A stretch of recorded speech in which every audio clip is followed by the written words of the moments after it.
JEE main ఫలితాల్లో ముగ్గురు తెలంగాణ విద్యార్థులతో 100% తో తెలంగాణ ఫస్ట్ నారాయణదే. గత కొద్ది రోజులుగా బంగారం ధరలు హెచ్చుతగ్గులు అవుతూ ఉండటం చూస్తూనే ఉన్నాం. ప్రస్తుతం 1500 తగ్గింది మళ్ళీ బంగారం. దీని మీద మార్కెట్ అనలిస్ట్ ప్రశాంత్ గారితో మాట్లాడి మరిన్ని వివరాలు తెలుసుకుందాం. ప్రశాంత్ గారు నమస్తే అండి. నమస్తే అండి నిర్భవ్ గారు. ఏంటండి పరిస్థితి? గోల్డ్ ఇప్పుడు ప్రైస్ మళ్ళీ 1500 తగ్గింది. ఇది తగ్గే అవకాశం ఉందా, లేకపోతే అలా పెరగటం తగ్గటం హెచ్చు తగ్గులు ఇలా జరుగుతూనే ఉంది గత కొన్ని రోజులుగా? అలాగే అవుతుందా? డెఫినెట్ మనం చాలా సార్లు విశ్లేషించాము గోల్డ్ ప్రైస్ ని ఎందుకు పెరుగుతుంది అని చాలా సార్లు మనం రీజన్స్ చెప్పాము. అయితే కొంచెం ఒకసారి నిశ్చితంగా పరిశీలిస్తే ప్రస్తుతం ఉన్న పరిస్థితి ఎలా ఉంది అంటే యుద్ధ వాతావరణం తోటి అంతర్జాతీయంగా పెట్రోల్ డీజిల్ ధరలు అమాంతంగా పెరిగిపోయాయి. సో దీనివల్ల హై ఇన్ఫ్లేషన్ ప్రొడిక్షన్ లో ఉండడం వల్ల సో అమెరికాలో ఉన్న మార్కెట్ల ప్రభావం అంటే అమెరికాలో డాలర్ ఈల్డింగ్ అసెట్స్ ఏవైతే ఉన్నాయో ట్రెజరీ బాండ్స్ కానీ ఇతరాత్రాలు కానీ డాలర్ ఫెచ్చింగ్ ఉండే ఏవైనా కూడా సో హై ఇన్ఫ్లేషన్ వల్ల సో దాని వడ్డీ రేటు తగ్గియరు అనే ఒక గొప్ప సంకేతం మార్కెట్ లో వెళ్ళిందండి. సో ఇది ఉండడం మూలాన గోల్డ్ కొంచెం చిన్నగా డిప్ అవుతుంది, అంటే మేజర్ డిప్ చూడలేదు. సో 140 వరకు 145 ఉన్న గోల్డ్ దాదాపుగా 159 వెళ్ళి సో ఇప్పుడు మళ్ళీ కూడా ఈ రోజు మనం మాట్లాడుతున్న టైంలో American federal open market committee అంటారు FOMC మీటింగ్ ఉందండి. సో వాళ్ళు మళ్ళీ ఒక్కసారి రివైజ్ చేసి ఫెడరల్ వడ్డీ రేట్లను 3.5 నుంచి 3.75 లోనే ఉంచడం వల్ల సో ప్రముఖంగా డాలర్ లోనే ఎక్కువ ఇన్వెస్ట్మెంట్ చేస్తారండి, అంటే ట్రెజరీ ఈ బాండ్స్ లో. సో దానివల్ల రిటర్న్స్ వస్తుంది. సో ఎందుకంటే అది ఇంట్రెస్ట్ ఈల్డింగ్ అసెట్స్, అంటే బాండ్స్ అనేటివి ఇంట్రెస్ట్ ఈల్డింగ్ అసెట్స్. గోల్డ్ పెట్టుకుంటే మనకి ఇంట్రెస్ట్ ఏం రాదు, అంటే పెరగచ్చు కానీ దానివల్ల ఇది ఉండదు. అలాగే డాలర్ ఇండెక్స్ వాల్యూలో చూస్తే డాలర్ కూడా 98.5 తో పర్ఫార్మ్ చేస్తుంది. సో ఈ రెండు చాలా స్ట్రాంగ్ రీజన్స్ అండి. ఈ రెండు ఎప్పుడైతే బలంగా ఉంటాయో అంతర్జాతీయంగా ప్రతికూల పరిస్థితులు ఉన్నప్పుడు గోల్డ్ పెరగాల్సింది. బట్ డాలర్ ఎప్పుడైతే బలంగా కనపడుతుందో డాలర్ వైపే ఫస్ట్ ప్రిఫరెన్స్ వెళ్ళడం సో మనం చూస్తూ ఉన్నాము. సో ఈ రివ్యూ మీటింగ్ లో కూడా సంకేతాలు అన్ని అలానే వస్తున్నాయి. అమెరికా ఫెడ్ అనేది రేట్స్ కట్ చేయదు కాబట్టి డాలర్ లోనే ఇంకా కొద్ది రోజులు పెట్టుబడులు పెడతామని ఓపెన్ మార్కెట్ లో ఉన్న ఫారిన్ ఇన్స్టిట్యూషనల్ ఇన్వెస్టర్స్ అందరు కూడా పెట్టడం వల్ల గోల్డ్ అనేది స్లైట్ తేడా, అంటే మీరు అంటున్న 1500 కాదు కానీ ఒక 1-2 వీక్స్ లో 3% డిప్ అయిందండి. అంటే 1,88,000 24 క్యారెట్ గోల్డ్ ఈరోజు 1,22,000, అంటే ఒక దాదాపు 6,000 లాస్ అయింది. బట్ స్టిల్ ఐ థింక్ మనం ఇంకా విశ్లేషిద్దాము, ఇది బెస్ట్ ప్రైస్. దీని గురించి కాన్ఫిడెన్స్ కోల్పోవాల్సిన ఇది అంశమేం కాదు. ఎందుకంటే ఇదంతా కూడా ఒక స్లైట్ కరెక్షన్ ఫేజ్ లో ఉందండి. గోల్డ్ చాలా పెద్ద కరెక్షన్ ఫేజ్ లో ఉంది.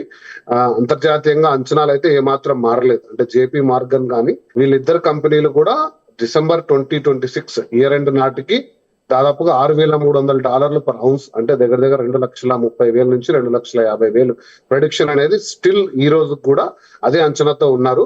సో కొద్దిగా షార్ట్ టర్మ్ లో ప్రతికూల పరిస్థితులు ఉన్నా ఖచ్చితంగా ఫెడరల్ రిజర్వ్ రేట్స్ కట్ చేయాల్సిందే. So next best option gold కు వెళ్లాల్సిందే. అది ఈ రోజా రేపా? ఇన్ఫ్లేషన్ ఎప్పుడైతే కంట్రోల్ అవుతుందో, యుద్ధ వాతావరణం సమసిపోయి మళ్ళీ పెట్రోల్ డీజిల్ ధరలు నార్మల్ స్థాయికి ఎప్పుడు వస్తాయో అప్పుడు ఆటోమేటికల్ గా ఈ కరెక్షన్ జరగబోతుందండి. కాబట్టి లాంగ్ టర్మ్ చూసుకునే వాళ్ళకి ఎప్పుడు భయపడద్దు, నేను ఎప్పుడు చెప్పానండి. గోల్డ్ ఎప్పుడు కూడా పడిపోయే సాధనం కాదు. 1,40,000 వరకు పడిపోయే స్టేజ్ లో మనం చాలా టెన్షన్ గా చూసాం అందరం కూడా. సో ఇంకా పడిపోతుందా, గోల్డ్ విత్ హోల్డ్ చేసుకుంటుందా అని, కానీ మళ్ళీ తిరిగి పుంజుకోయింది. కాబట్టి సో ఈ షార్ట్ టర్మ్ ఏదైతే ఉందో వీటి కాకుండా 2-3 చిన్న కారణాలు ఉన్నాయి, అవి కూడా డిస్కస్ చేద్దాము. బట్ ఇదే మేజర్ రీజన్, అంటే అంతర్జాతీయంగా పెద్ద ఇన్వెస్టర్లు అందరూ గోల్డ్ లో పెట్టాలనా లేదా అని తీసుకునే డెసిషన్ ఫ్యాక్టర్స్ ఇవి మేజర్. చిన్న అంశాలు 1-2-3 ఉన్నాయండి. ఇవి నార్మల్ గా వస్తుంటాయి హెచ్చు తగ్గులు. అది ETF లో ఉండే డిమాండ్ కానీ, లేకపోతే ఈ డిజిటైజేషన్ అయిపోయి ఫైనాన్షియల్ ఇన్స్ట్రుమెంట్ గా మారడం కానీ, ఇవి కొన్ని ఉన్నాయి. బట్ ప్రధానంగా ఇదే మెయిన్ రీజన్. మరి కొద్ది రోజుల్లో ఏమన్నా అంటే ఇంకా తగ్గే అవకాశం ఉందా, లేకపోతే అట్లానే స్టాండర్డ్ గా కంటిన్యూ అవకాశం ఉందా అండి? ఏమనిపిస్తోంది? సో నేను ఎప్పుడు చెప్పానండి, నేను లాస్ట్ టైం కూడా ఐ థింక్ అనాలిసిస్ చేసినప్పుడు చెప్పాను, 1,40,000 అనేది గోల్డ్ డిమాండ్ ప్రైస్. అంటే ఈ ప్రైస్ లో ఉంది అంటే మీరు వదులుకోవద్దండి, ఖచ్చితంగా SIP విధానం. అంతకంటే తగ్గే అవకాశం అయితే లేదు అసలు. అంటే ప్రతి అది కరెక్షన్ జరుగుతుంది. సో ఒక స్టేజ్ లో 160 కూడా మా డిమాండ్ ప్రైస్ అవుతుంది, అక్కడ తగ్గదు. సో ఇప్పుడు ఆ కరెక్షన్ ఫేజ్ లో ఉంది గోల్డ్. 160 కరెక్షన్ ఫేజ్ లోకి వెళ్తుంది. సో 160 కిందికి రాదు. కాబట్టి 150 to 160 అనేది మంచి పీరియడ్ గోల్డ్ తీసుకోవడానికి. సో మీరు తీసుకోవాలనుకుంటే గిన ఎస్ఐపి విధానంలోనే మళ్ళీ ఉన్నదంతా ఒకటే చోట పెట్టద్దని నేను ఎప్పుడు చెప్తాను. సో మీరు గోల్డ్ స్కీమ్స్ లో కానీ ఇంకో ఇతరాత్రుల్లో కానీ మంచి విధానంలో తీసుకోండి. 152 అనేది బెస్ట్ ప్రైస్. బహుశా స్లైట్లీ కొంచెం అటు ఇటు ఏమైనా ఒక 1000-2000 ఇంకొంచెం అటు ఇటు కరెక్షన్ ఉండొచ్చు, కానీ మళ్ళీ డెఫినెట్ గా దాన్ని తిరిగి 160-170 ఆ పై రైజ్ కి ఖచ్చితంగా కొంచెం లిటిల్ లాంగ్ టర్మ్ పీరియడ్ లో తీసుకోండి. ఖచ్చితంగా కూడా ఆ స్టేజ్ కి వెళ్ళే అవకాశం ఉంది. ఓకే, ఒకవేళ యుద్ధం పూర్తిగా ఆగిపోతే, అంటే ఇప్పుడు బ్రేక్ కదా, పూర్తిగా ఆగిపోయింది అనుకోండి, అప్పుడు ఏమన్నా తగ్గే అవకాశం ఉంటుందా? దానికి దీనికి సంబంధం లేదా? అప్పుడు పూర్తిగా తగ్గిపోయింది అనుకోండి, ఆ గోల్డెన్ ఇయర్ మీరు ఆల్రెడీ 2005లో చూశారు, 75% ఇంక్రీజ్ అయింది. 80,000 ఉన్న గోల్డ్ 1,40,000 ఉంది. ఈ ఇయర్ ప్రొడిక్షన్ 1,40,000 జనవరి 1st కి చేశాం, మీరు నేను వీడియో చేశాం. ఈ ఇయర్ ఎలా ఉండబోతుందంటే నేను చెప్పాను, సిల్వర్ అసలు అద్భుతంగా ఉండబోతుంది. గోల్డ్ గానీ సిల్వర్ గానీ ఇయర్ చాలా రాణించబోతున్నాయి. నేనే కాదు, అంతర్జాతీయంగా ప్రముఖ అంచనా సంస్థలు ఏవైతే ఉన్నాయో, గోల్డ్మెన్ సాక్స్, జేపీ మార్గన్ కూడా దాదాపుగా 2,50,000 టార్గెట్ ఉండే గోల్డ్ కండి. సో అది స్లైట్ గా 3 నెలల్లో కొంచెం యుద్ధం రావడం అనేది, కొంచెం యుద్ధం రావడం తోటి high inflation, otherwise fed rates చాలా తగ్గేసి మనకు గోల్డ్ బెస్ట్ కరెన్సీగా ఎమర్జ్ కావడము, మనం ఇండియా కూడా రష్యా, చైనాలతో కలిసి బ్రిక్స్ కూడా గోల్డ్ డాలర్ యొక్క ఆధిపత్యం తగ్గించాలి, డాలర్ వెపనైజేషన్ తగ్గించాలి, అంతర్జాతీయంగా వేరే కరెన్సీలు ప్రమోట్ చేయాలి, గోల్డ్ రిజర్వ్స్ పెంచుకోవాలంటూ లాస్ట్ ఇయర్ ప్రమోషన్ ఉండడం, ఇవన్నీ కూడా మళ్ళీ తిరిగి మీరు అంటున్నట్టుగా నార్మల్ వాతావరణంలోకి వస్తే గోల్డ్ మళ్ళీ తిరిగి రెక్కలు తీసుకొని మునుపటి ఫామ్ తోటి చాలా ఫాస్ట్ గా పరుగులు పెట్టే అవకాశం ఉంది. మరి వెండి పరిస్థితి ఏంటండి? వెండి సిమిలర్ అండి. వెండి ఇంకా దీనికంటే ఫాస్ట్ గా పరిగెడుతుంది. వెండికి అదే చెప్పాను చూడండి, ఎప్పుడైనా సరే వెండి ఎలా కనపడుతుందంటే మనకు, అరే చాలా భారీగా పడిపోతుంది వెండి. గోల్డ్ మీరు ఒక 3% డిప్ అనేది చాలా పెద్ద డిప్. ఎందుకంటే గోల్డ్ మార్కెట్ అంతర్జాతీయంగా బహుశా హైయెస్ట్ అదే అనమాట, డాలర్ తర్వాత హైయెస్ట్ ఒక వెల్త్ ఉండేది గోల్డే. సో ప్రపంచంలో అన్ని దేశాల దగ్గర గోల్డ్ ఉంటుంది.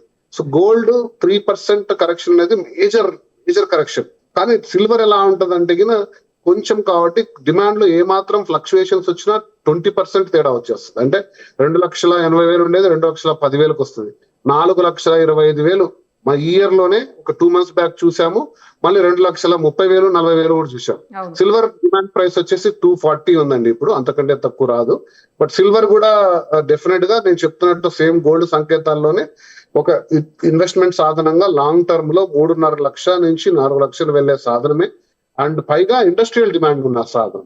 సో అంటే ఓన్లీ అలంకారానికి మళ్ళీ ఆభరణాలకు ఇన్వెస్ట్మెంట్లకు కాకుండా ఇండస్ట్రియల్ అవసరాలు ఉన్నాయి. అందులో కూడా ఈ పెట్రోల్, డీజిల్ వాడకాలు ఇప్పుడు మనం చూస్తున్నాం. ఇండియా మొత్తం కూడా భయంతో సో కరెంట్ వైపు షిఫ్ట్ అవుతున్న తరుణంలో ఈ సోలార్ కానీ ఈవీస్ కానీ దీంట్లో సిల్వర్ యూసేజ్ ఎక్కువగా ఉంటుంది. అంతర్జాతీయంగా సిల్వర్ ఇంకా ఫాస్ట్ గా వెళ్లే అవకాశం ఉన్నాయి. కాబట్టి ఎప్పుడు కూడా మనం ఎనీ టైం ఇంటర్వ్యూ చేసినా, అనాలిసిస్ చేసినా వీటిని లాంగ్ టర్మ్ లో చూడండి. బట్ మ్యాక్రో ఫ్యాక్టర్స్ ని అండర్స్టాండ్ చేసుకోండి, ఎందుకు పడుతుంది. సో సడన్ గా గోల్డ్ రాత్రి డిమాండ్ తగ్గట్లేదు. అంతర్జాతీయంగా కొన్ని లక్షల కోట్లు ఇన్వెస్ట్ చేసే ఇన్వెస్టర్లు చిన్న డెసిషన్స్ లో తేడాలు తీసుకుంటే వద్దు, ఇప్పుడు బంగారంలో వద్దు, అన్ని కూడా మనం యుఎస్ ట్రెజరీ బాండ్స్ లో పెట్టుకుందాము, అరే దాని రేట్ కాస్త పడిపోతున్నప్పుడు తీసి గోల్డ్ వైపు షిఫ్ట్ చేద్దాము. ఈ ఫ్యాక్టర్స్ చాలా ప్రముఖంగా మనకు గోల్డ్ రేట్ నిర్ణయిస్తాయి. ఎందుకంటే ఇండియా మొత్తం ఇంపోర్ట్ చేసుకుంటది గోల్డ్ అంతర్జాతీయంగా, కాబట్టి అంతర్జాతీయ మార్కెట్ కు అనుగుణంగానే కూడా మన రేట్లు మారుతుంటాయి. రైట్ అండి, thank you so much. Thank you.